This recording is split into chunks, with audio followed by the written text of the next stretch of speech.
अगर आपको हिप में दर्द होता है और आपने एमआरआई कराया और उसमें स्टेज 2 एवीएन आया है तो इसका क्या मतलब है।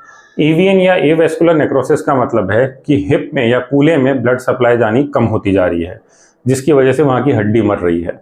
तो स्टेज 2 जो है वो बीचों बीच होता है। स्टेज 1 है जो कि शुरुआत की स्टेज है, स्टेज 4 है जो कि सीरियस है सबसे, या सीवियर अर्थराइटिस है। तो अगर स्टेज 2 है तो उस स्टेज में हम फिर भी हिप को बचाने की कोशिश कर सकते हैं, क्योंकि स्टेज 4 में तो हमको हिप रिप्लेसमेंट सर्जरी ही करनी पड़ती है। तो अगर स्टेज 2 एवीएन आया है तो इसमें 4 तरह की नॉर्मली हम मेडिसिन देते हैं। एक वो जिससे कि हड्डी मजबूत हो, दूसरी जिससे कि ब्लड वेसल्स डायलेट हो ताकि ज़्यादा ब्लड जाए, तीसरी वो जिसमें कि ब्लड थिनर्स देते हैं हम, और चौथी वो जो कि कोलेस्ट्रॉल को कम करती हैं। इन चारों दवाइयों के साथ भी डॉक्टर हो सकता है आपको सर्जरी के लिए रिकमेंड करें, जो कि कोर डिकम्प्रेशन सर्जरी होती है।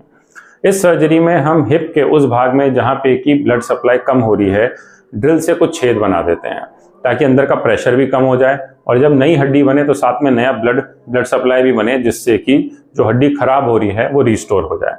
अब इसके साथ में भी अलग अलग हमारे पास टेक्निक्स हैं जिनको हम यूज़ करते हैं ताकि सर्जिकल रिजल्ट अच्छा हो जाए। अब उसमें बोन मैरो एस्पिरेट भी हो सकता है, या फिर स्टेम सेल थेरेपी भी हो सकती है, या बोन ग्राफ्ट डालना भी हो सकता है, या वेस्कुलराइज बोन ग्राफ्ट डालना भी हो सकता है, या फिर प्लेटलेट रीजनरेटिव मटेरियल्स भी हो सकते हैं। तो ये 5 तरह की चीज़ें हैं जो हम कोर डिकम्प्रेशन सर्जरी के साथ में कर सकते हैं, और सबके रिजल्ट वेरिएबल है। लिटरेचर में बहुत सारी रिसर्च है कि कौन सा मेथड बेस्ट है या किसके साथ सबसे अच्छे रिजल्ट होते हैं। तो ये सारी चीज़ें जो हैं अभी तक कोई एक प्रूवन कोई टेक्निक बनी नहीं है अभी तक।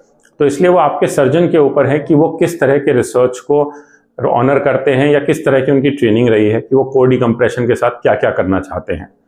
नॉर्मली जो बेस्ट पॉसिबल रिजल्ट है उसके लिए जब भी कोई पेशेंट स्टेज 2 एवीएन में आता है तो हम कोशिश करते हैं कि उनको उन चारों मेडिसिन पे शुरू करें, प्लस साथ में कोर डिकम्प्रेशन के साथ में जो भी पॉसिबल है, अगर बीमैक पॉसिबल है या प्लेटलेट रीजनरेटिव मटेरियल पॉसिबल है या बोन ग्राफ्ट या वेस्कुलराइज बोन ग्राफ्ट, तो हम पेशेंट को ऑप्शन देते हैं और पेशेंट से हम पूरा अच्छी तरह से डिस्कस करके चूज करते हैं कि बेस्ट पॉसिबल इसमें हमें क्या करना चाहिए ताकि हम पेशेंट के हिप को सेव कर पाएं और फ्यूचर में हिप रिप्लेसमेंट सर्जरी की ज़रूरत ना पड़े। Thank you.